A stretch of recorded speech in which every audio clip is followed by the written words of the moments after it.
Hey everybody, Denskill here. Hope you're having a good day. In the history of my Gear Journeys series, this is probably the most clickbaity title I've ever had.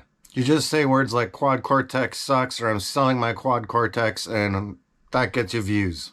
At least I hope it does. Anyway, yes, this episode is about this thing, which I'm getting rid of. Along with it, the accompanying solid state power amp. And instead, I'm using this and these bad boys behind me.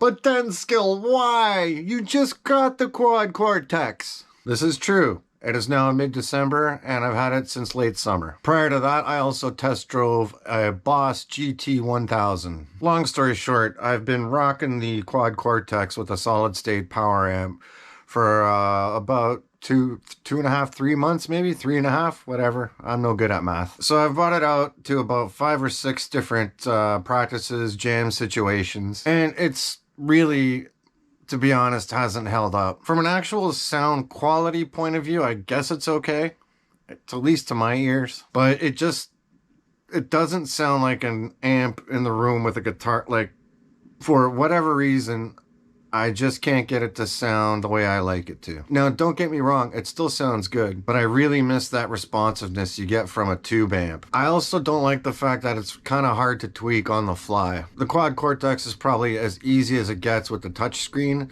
but that's still too many little buttons and taps that I have to do if I want to adjust a quick parameter. And then going back to the sound quality thing, I was having this conversation with a pal of mine, and we kind of likened it to having, listening to a guitar sound on a CD at full blast. Like, it's a very finished, polished, overproduced type sound. Now, I've been using the Seymour Duncan Power Stage, but I've also plugged into the returns of my amps with the Quad Cortex.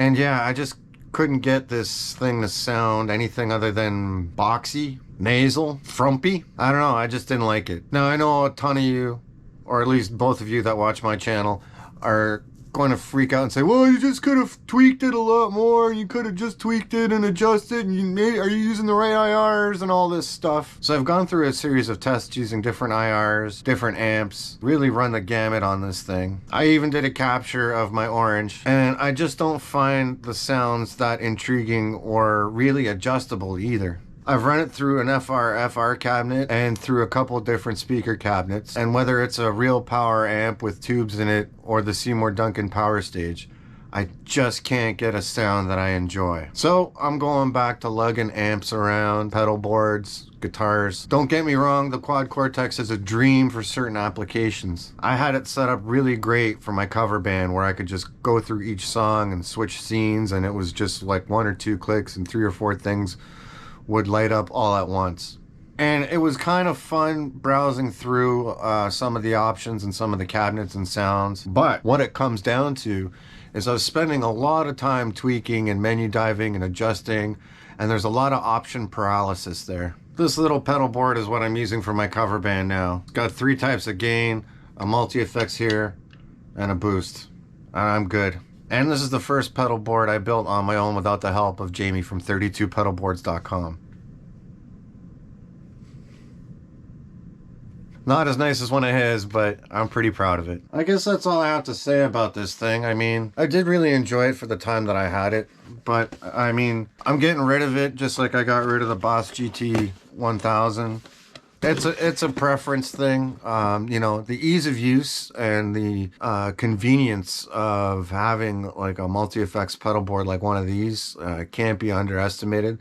They sound great consistently room to room, but that's also their downfall. So it's, you know, a little harder to adjust room to room, depending on where you're playing live. And yeah, it's just a sound and a preference for feel with these devices with me. I much prefer pedals and amps. I think I have to stake my claim on that side of the fence and just go with it. Prior to having these devices, I've had different versions of the Boss multi-effects before, and I always just end up going back to pedals and amps, and my back hates it. So yeah, hopefully nothing too controversial or crazy was said in this video, but you know, I do have a spicy hot take on, you know, using these devices in terms of you know, my own preferences.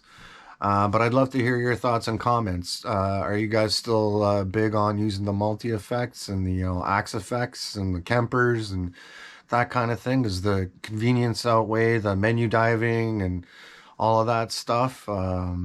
Let me know what you guys think. Anyway, this is hopefully a short, quick little video here for you guys. Take care. Denskill out.